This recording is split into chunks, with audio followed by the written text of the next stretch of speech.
यदि आप कहें कि बहुत पापों का भार मैं एकत्रित कर चुका हूं, क्या प्रभु मेरे जैसे पापी का भी उद्धार कर देंगे?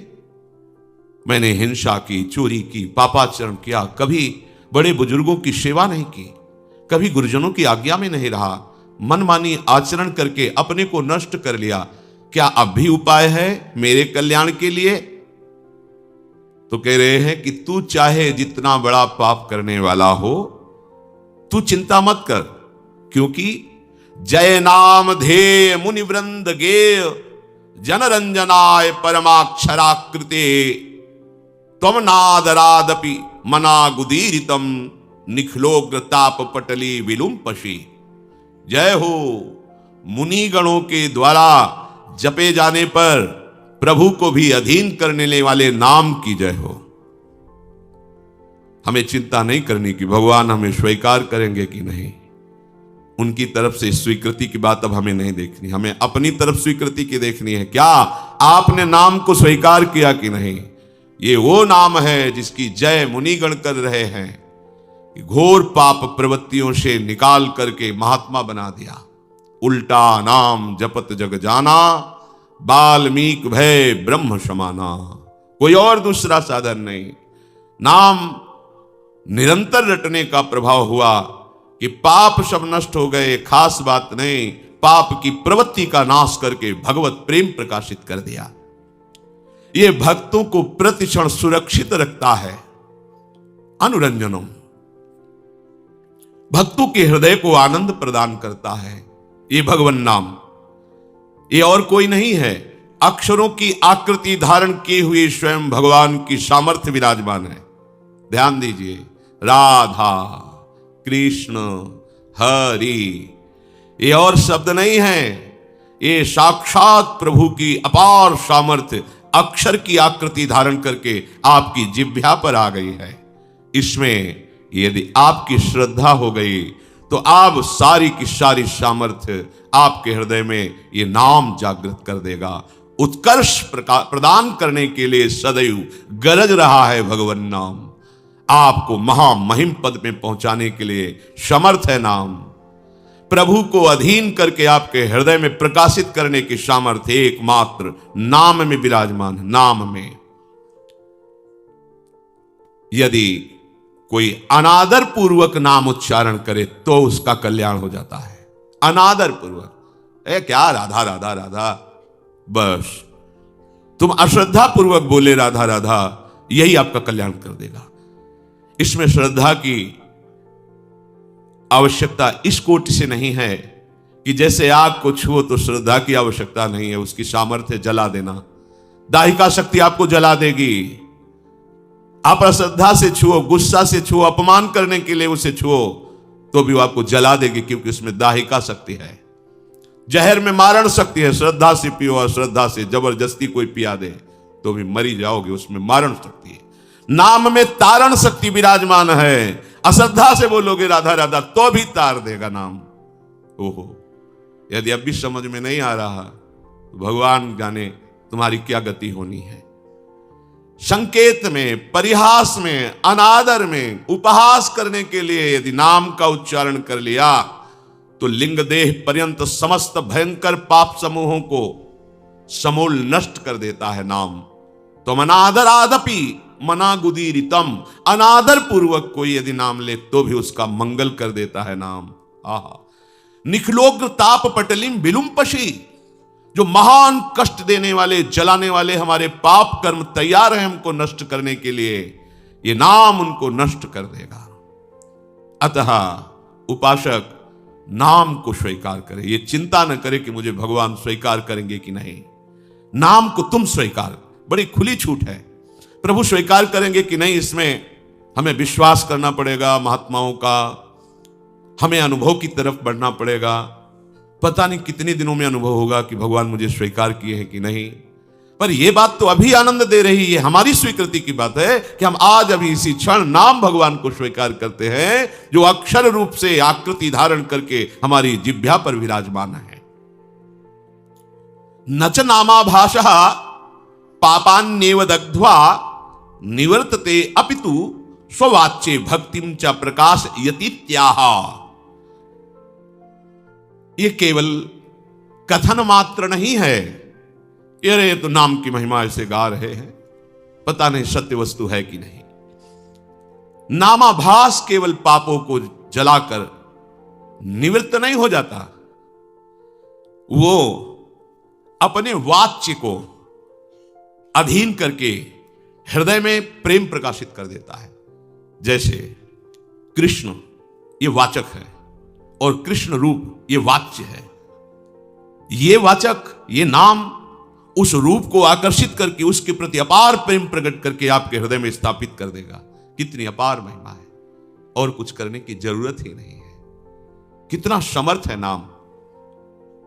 कहते हैं यदा भासोप्युद्यन् कवलित भवध्वांत विभवो दृशम तत्वान्धानामपि दिशति भक्ति प्रणयिनीं जनस्तस्योदात्तं जगति भगवन्नाम तरणे कृतीते निर्वुक्तुम कह हि महिमानं प्रभवति। हे भगवान नाम सूर्य, जिसने आपको स्वीकार कर लिया उसके जीवन में अंधकार नहीं रह गया। जैसे हम प्रकाश में देख पाते हैं,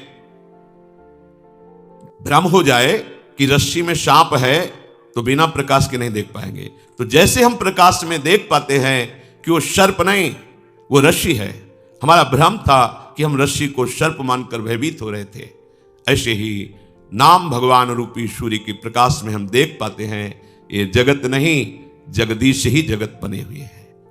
वासुदेवा सर्वमिति समहात्मा सुदुर्लभा, सर्वत्र भगवत दर्शन कराने की सामर्थ्य नाम में विराजमान है। इस संसार में कौन ऐसा होगा प्रवीण पंडित जन जो आपकी महामहिमा असमोर्ध महिमा को यथार्थ रूप में कह सकता है। हे नाम भगवान, आपकी महिमा को कोई पंडित, कोई ज्ञानी, कोई महात्मा संपूर्ण वर्णन करना चाहे तो असमर्थ है। कहूं कहां लगी नाम बड़ाई, राम न सकहि नाम गुण गाई। स्वयं नामी भगवान भी अपने नाम की महिमा को पूर्ण रूप से वर्णन करने में असमर्थ हैं। ऐसी अपार महिमा आपकी है। कोई भी हो, कहीं भी हो, कोई शर्त नहीं है, पवित्र हो या पवित्र हो, नाम का चिंतन, नाम का गायन, नाम का रटन आपके अविद्या रूपी अंधकार का नाश करके परम वैभव प्रकाशित कर देगा। लोक परलोक के सारे सुख आपको प्राप्त हो जाएंगे। यही परलोक सकल सुख पावत मेरी सो भैया कृष्ण गुण संचु, महाप्रभु हरिवंश चंद्र जी कहते हैं। जो चाहिए ये नाम तुम्हें प्रकाशित कर देगा। उस वस्तु, व्यक्ति, स्थान, परिस्थिति, घटना, कोई भी ऐसा नहीं होगा कि तुम्हें कभी ऐसा अभाव का वर्ण अनुभव हो कि ऐसा। जिस समय नाम का एक छत्र राज्य हो जाता है तो और कोई भाव ही नहीं रह जाता, क्योंकि पता चल जाता है इस माया के नाटक में फंसने से जो हमें दुख मिला, अशांति मिली, क्लेश मिली, वो हमें गलती समझ में आ जाती है। इसलिए वस्तु, व्यक्ति, स्थान, घटना, परिस्थिति की मांग ही खत्म हो जाती है। ऐसा लाभ प्राप्त होता है जिस लाभ प्राप्त होने के बाद और कुछ प्राप्त करना बाकी ही नहीं रहता। जो तत्व दृष्टि से विहीन हैं, जिनको ज्ञान नहीं है, उनको भी वही गति प्रदान करने में समर्थ है नाम। आहा, ये बड़ी बात है। तत्व ज्ञान प्राप्त होना ये बहुत कठिन बात है, लेकिन तत्व ज्ञानियों की जो गति है वही एक नाम जापक को भी प्राप्त हो जाएगी। नाम तत्व बोध करा देगा, नाम परम पद में स्थापित कर देगा। अथैकांतिक भावे नोपाशितम नाम भोगैक विनाश्यमपि प्रारब्धम विनैव भोगाद्विनाशयतीत्याहा। ओहो, बड़े आश्चर्यमयी बात। शास्त्रों में जहां हम महिमा देखते हैं साधनों की, सिद्धांतों की, वहां यह पाया जाता है कि जो आपसे अब कर्म बन रहे हैं, भगवत शरणागत हो, उनको मानो भुने हुए चने में जैसे अंकुरण नहीं होता, ऐसे आपके नवीन कर्म आपको बांध नहीं पाएंगे, उनको निष्प्रभावित कर दिया जाता है। भगवत शरणागति के प्रभाव से। पर जो शरीर की रचना हुई है कर्म भोग के लिए, यह सामर्थ्य नाम में विराजमान है कि उस आए हुए प्रारब्ध को भी नष्ट कर देता है। पर जो भगवत प्रेम मार्ग का उपासक होता है वो ऐसा नहीं चाहता, इसलिए उस शरीर के आए हुए प्रारब्धों को बहुत कम मात्रा में उनको भोग लेता है और भगवत कृपा से दिव्य देह प्राप्त करके भगवत सेवा में उपस्थित होता है। वो अपने भजन को इस नाशवान शरीर के सुरक्षित रखने के लिए खर्च नहीं करता, वो चतुर उपासक होता है। पर यदि चाहे तो कह रहे अथई कांतिक भावे नोपासितम नाम भोगैक विनाश्यमपि प्रारब्धम विनय भोगाद विनाश्यति त्याहा। जहां ये वेद प्रमाण है कि बिना भोगे प्रारब्ध नष्ट नहीं होता, वहां ये कह रहे हैं, उदाहरण भी देखिए, विनय भोगाद विनाश्यति त्याहा। यद्यपि शास्त्र का सिद्धांत है प्रारब्ध भोग के ही आपको शरीर के जो पूर्व कर्मों से रचित कर्म है उनको नष्ट करना होगा। यदि निष्ठा पूर्वक नाम जप किया जाए, निष्ठा अन्य कोई साधन नहीं, आप अपना क्या दूसरों के भी प्रारब्ध को नष्ट कर सकते हैं, इतनी सामर्थ्य है। एक बार कबीरदास जी के शरणागत हुए दिग्विजयी पंडित गंगा स्नान करने जा रहे थे। उन्होंने देखा बड़ी भीड़ लगी हुई है और शोरगुल हो रहा है, तो उस भीड़ में कौतूहलवश गए, क्या है, क्या हुआ? तो उनका कि आदमी आत्महत्या करने जा रहा था गंगा जी में, हम लोगों ने जबरदस्ती से रोक रखा है। वो कमर में पत्थर बांधे हुए बिल्कुल कगार पे खड़ा हुआ था, लोगों ने पकड़ रखा था। वो भाई आप ऐसा क्यों कर रहे हैं? आत्महत्या सबसे निंदनीय महापाप है, जिसको बहुत भोगना पड़ता है। आप ऐसा न समझिए ये शरीर छूट जाएगा तो आप सुखी हो जाएंगे, बहुत दुर्गति भोगनी पड़ेगी, क्यों आत्महत्या करना चाहते हो?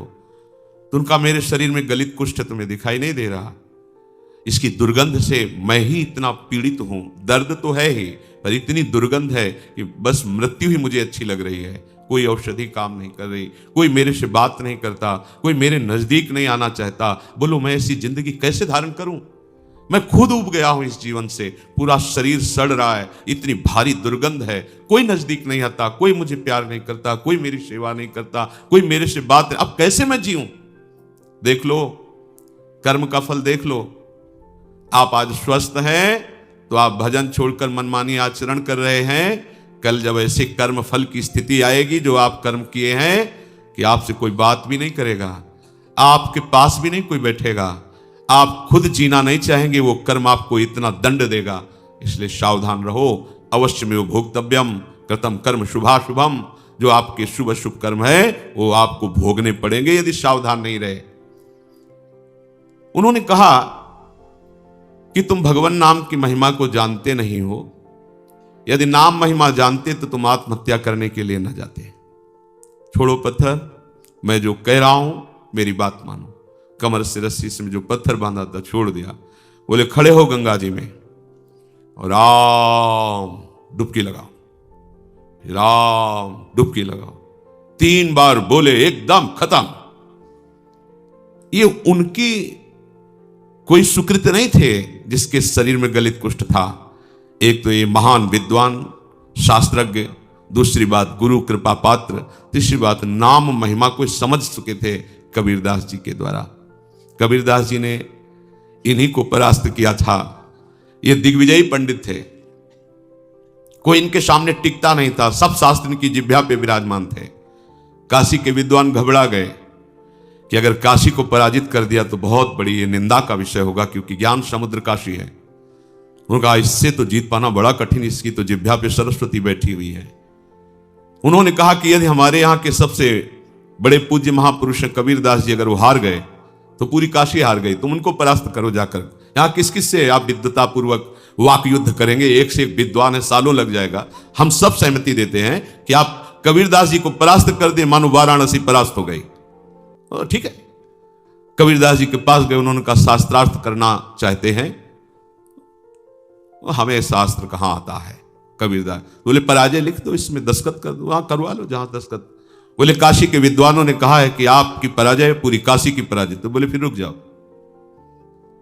हम तुमसे प्रश्न करते हैं कि पढ़ के समझे हो या समझ के पढ़े हो?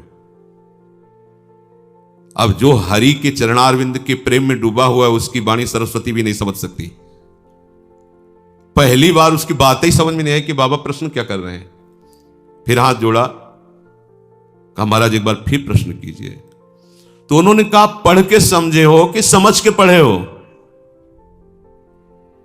जैसे कोई किसी को स्तंभित कर दे मंत्र के द्वारा, बुद्धि ही काम नहीं कर रही, पूरी सभा लगी हुई है कौतूहल देखने के लिए। वो ये शास्त्र खोले वो शास्त्र खोले, कुछ कहा महाराज हमारे तो प्रश्न ही की धरा समझ में नहीं आ रही। बोले तो उत्तर क्या दोगे, शास्त्रार्थ क्या करोगे? जब प्रश्न की ही धरा तुम्हें समझ में नहीं आ रही तो व्यर्थ में अभिमान लिए घूम रहे हो दिग्विजय का। पढ़ के समझे हो कि समझ के पढ़े हो? हम तुम्हें बताते हैं तुम ना पढ़ के समझे हो ना समझ के पढ़े हो। अगर समझ के पढ़े होते तो सब शास्त्रों का सार है भगवान के नाम में प्रेम, भगवान के चरणों की भक्ति। अगर पढ़ के समझे होते तो अब तक समझ गए होते कि सबका शास्त्रों का सार क्या है। तुम समझ ही नहीं पाए। उन्होंने उसी समय सब गंगा जी में शास्त्र प्रवाहित कर दिए और श्री चरणों का कबीरदास जी के आश्रय ले लिया, शिष्य बन गए और नाम जप करने लगे। उनकी ये निष्ठा कि 3 बार नाम, ये उनकी निष्ठा, उससे उनका गलित कुष्ठ चला गया। अब ये बड़े आनंदित होकर कबीरदास जी के पास पहुंचे और कहा भगवान एक गलित कुष्ठ शरीर वाला आत्महत्या करने जा रहा था, तो आपकी कृपा से नाम महाराज के प्रभाव से 3 बार नाम बुलवाने पर वो गंगा में डुबकी लगाते ही पवित्र शरीर और निरोग शरीर हो गया उसका, और बहुत प्रसन्न हो गया। और उसको भी हमने कहा नाम जप करो। कबीरदास जी ने कहा तुमने नाम की महिमा जानी? अरे ये केवल नामाभास से ठीक हो सकता था, तुमने 3 बार बुलवाया है। नामाभास से ये नाम की अपार, जौहरी ही तो हीरा का कीमत जानता है कि क्या है, हीरे की वक़्त तो जौहरी जानता है। ऐसे ही भगवत प्रेमी महात्मा जानते हैं कि नाम का प्रभाव क्या है। हम आप सब तो ऐसे ही रामकृष्ण हरि, पर ऐसे ही बोलो तो भी मंगल हो जाएगा। पर महिमा इतनी अगाध है, कह रहे अथई कांतिक भावे नोपासितम नाम भोगय के विनाशिम अपि प्रारब्धम। पर इसमें शर्त है, इसमें शर्त है अथई कांतिक, एकांतिक, अर्थात अब कोई आश्रय नहीं, कोई भरोसा नहीं, केवल नाम का आश्रय, केवल नाम का भरोसा। इसे कहते हैं निष्ठा। निष्ठा पूर्वक जपा हुआ नाम भोग के द्वारा ही विनाश से प्रारब्ध कर्म को भोग के बिना ही नष्ट कर देता है। यह बड़ी बात है। तो आप कहेंगे कि बड़े बड़े संतों को बड़े बड़े रोग पाए गए, कैंसर, अमुक अमुक अमुक, तो क्या इन्होंने नाम जप नहीं किया क्या? हाँ, जान गए, नाम जप के प्रभाव से जान गए कि ये शरीर मैं नहीं हूं, ये शरीर मेरा नहीं है, ये पानी का बुलबुला जैसा है, कुछ समय के लिए मिला फूट जाएगा। अब इसके लिए सच्चिदानंद में नाम का प्रभाव क्या रखना? जैसे सांप अपनी केचुल से कोई संबंध नहीं रखता, ऐसे भगवत भजन करने वाला महात्मा जो वास्तविक भागवतिक महिमा को जान गया है, वो इस शरीर से कोई मतलब नहीं रखता। चाहे इसमें कैंसर हो, किडनी फेल हो, कोई बड़े बड़े कष्ट हो, वो समझता है इसकी एक आयु निश्चित है, इसको नष्ट ही होना है। जब नष्ट ही होना है तो हम इसके लिए भजन रूपी महामहिम महिमा का प्रयोग क्यों करें? ये अविनाशी थोड़ी रहेगा, आज नहीं तो कल जाएगा। ये जब जाएगा ही तो इसके लिए हम अपने भजन को क्यों खर्चा करें? इसीलिए उन महापुरुषों ने अपने भजन का प्रयोग शरीर को स्वस्थ रखने में नहीं किया। नहीं तो इतनी सामर्थ्य है नाम में कि वो सब रोगों को नष्ट कर सकता है। आश्चर्य में ये देखा है। वो रोज सुबह आ जाता था, गले में कैंसर था, गांव का आदमी था, सरकार बहुत पीड़ा है, पैसा नहीं है, डॉक्टर कहते हैं लाखों रुपया लगेगा ऑपरेशन इसमें। वो तभी आता है, वो उनका समय था, बबूल की दतून करते थे, घंटों ऐसे भाव में डूबे। ऐसे चेतना एक दिन फूंक दिया, रोज परेशान कर, चल भाग, खत्म कैंसर। और जब उन्हीं के शरीर में प्रारब्ध भोग आया तो उन्होंने कष्ट को सहा, कभी अपने प्रारब्ध को नष्ट। आश्चर्य में बड़े बड़े रोगों को उनकी कृपा से नष्ट होते देखा, पर उनके शरीर में जब रोग आए कभी नहीं। ऐसे ही सांसारिक पुरुष जैसी उन्होंने दवाएं ली और जैसी शल्य क्रिया सांसारिक पुरुषों के शरीरों में होती वैसे करवाई, कभी कोई अपने भजन का प्रयोग नहीं किया। ये महापुरुष, कोई समझ नहीं सकता इन महापुरुषों की बात को।